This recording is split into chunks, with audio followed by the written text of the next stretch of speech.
Assalamualaikum warahmatullahi wabarakatuh. Nama saya Anissa Nada Fadila. Di sini saya akan menjelaskan tentang sumber daya manusia.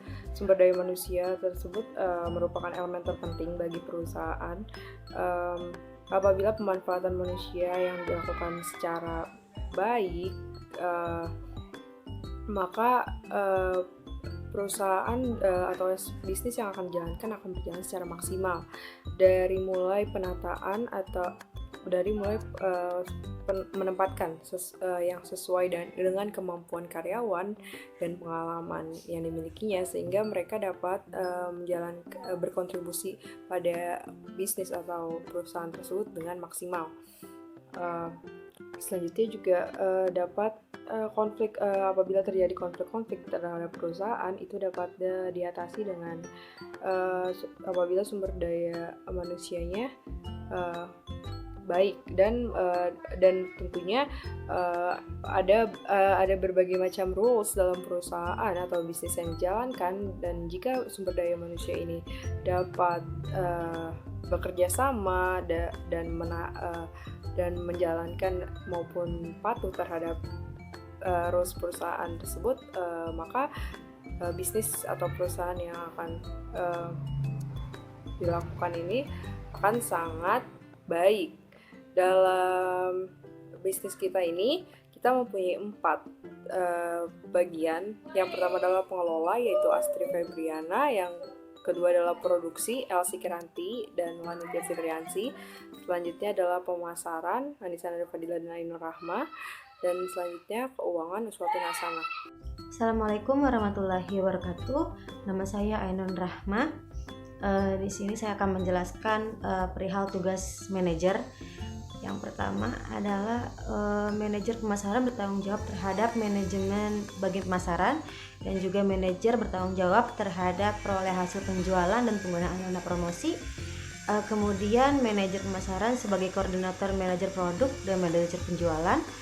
Kemudian membina bagian pemasaran dan membimbing seluruh karyawan sebagai bagian pemasaran. Kemudian membuat laporan kepada direksi, dan juga melakukan perancangan strategi pemasaran dengan perhatikan tren pasar dan sumber daya perusahaan. Kemudian merencanakan marketing research, yaitu dengan mengikuti perkembangan pasar, terutama terhadap produk yang sejenis dari perusahaan pesaing. Kemudian melakukan perencanaan analisis peluang pasar, melakukan perencanaan tindakan antisipasi dalam menghadapi penurunan order. Kemudian menyusun perencanaan arah kebijakan pemasaran, mengidentifikasi dan meramalkan peluang pasar, dan yang terakhir adalah merencanakan pengembangan jaringan pemasaran. Assalamualaikum warahmatullahi wabarakatuh. Nama saya Astri Febriana. Dalam bisnis plan Luti Gendang ini, saya bertugas sebagai tim pemasaran. Luti Gendang sendiri akan dipasarkan secara langsung di area sekitar Universitas Indraprasta, Gedung B. Kemudian juga akan dipasarkan melalui brosur seperti ini. Selain itu, Luti Gendang juga akan dipasarkan melalui media sosial Instagram dan juga Facebook dengan nama akun @lutigendangmelayu. Untuk promosi, kami melakukan free delivery order di area sekitar Gedong, Condet, dan juga Rancong. Assalamualaikum warahmatullahi wabarakatuh. Nama saya Lanitia Fitriansi.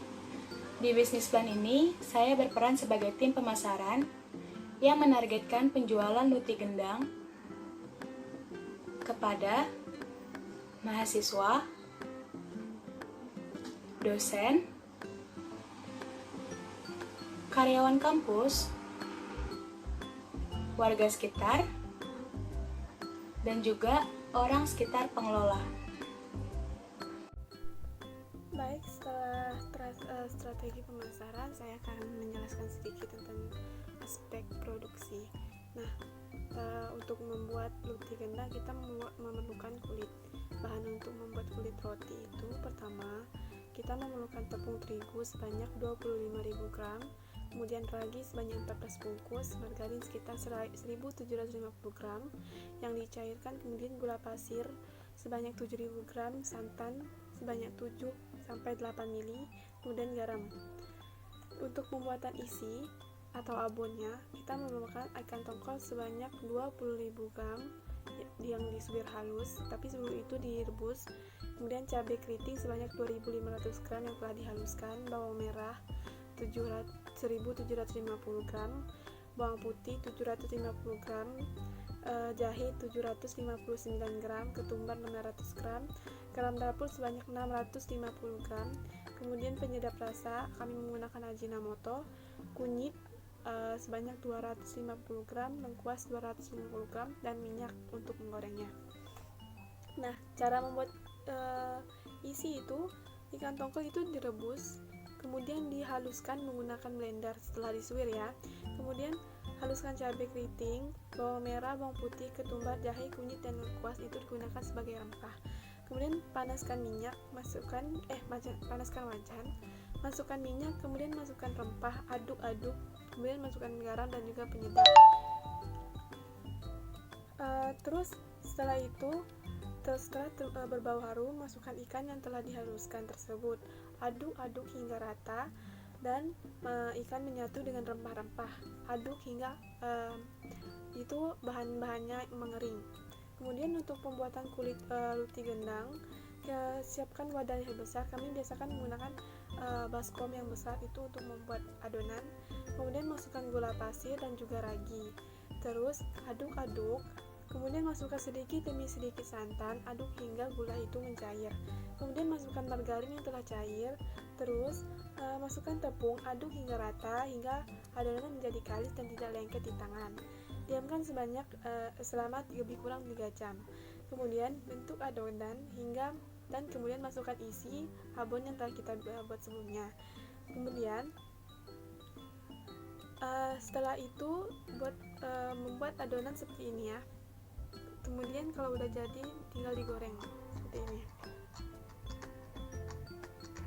Ini adalah proses penggorengan luti gendang.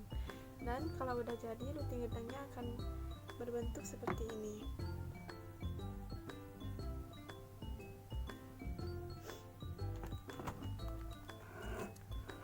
Ini adalah penampakan luti gendang yang udah jadi. Terima kasih. Oke, saya Usutun Asana. Di sini saya akan menjelaskan mengenai keuangan. Jadi peran saya adalah pengatur keuangan, pemegang manajemen keuangan. Jadi saya diberi kepercayaan oleh teman-teman saya untuk mengatur keuangan bisnis kami. Yang pertama saya akan menjelaskan mengenai modal yang kami butuhkan untuk membuat luti gendang. Secara keseluruhan modal yang kami butuhkan yaitu sebesar Rp1.303.000. Itu modal kami, modal pembuatan luti gendang. Kemudian kami juga menentukan harga yang kami patok yaitu Rp15.000 per porsi. Dalam satu porsi terdapat 5 buah luti gendang. Nah, kami juga memiliki target keuntungan. Target kami dapat menjual 300 porsi luti gendang. Nah, dari target tersebut kami menentukan target keuntungan kami. Kira-kira ada sebesar Rp3.197.000. Lalu dari mana kami mendapatkan modal untuk membuat luti gendang tersebut, yaitu ada modal kepemilikan. Nah, modal kepemilikan kami dari masing-masing anggota sebesar Rp250.000. Jika dijumlahkan semuanya menjadi Rp1.750.000. Itu modal kepemilikan kami. Dibuatkan untuk dikurangi untuk membuat modal luti gendang kan Rp1.303.000. Nah, sisa dari modal pembuatan luti gendang adalah Rp447.000. Itu merupakan kas anggota. Nah, Rp447.000 ini saya mengatur kas anggota untuk digunakan seefisien mungkin. Kas anggota di sini digunakan untuk berbagai kebutuhan anggota ketika kita menjalankan bisnis ini. Sekian berikut itu merupakan rincian keuangan dari bisnis plan kami. di luti gendang.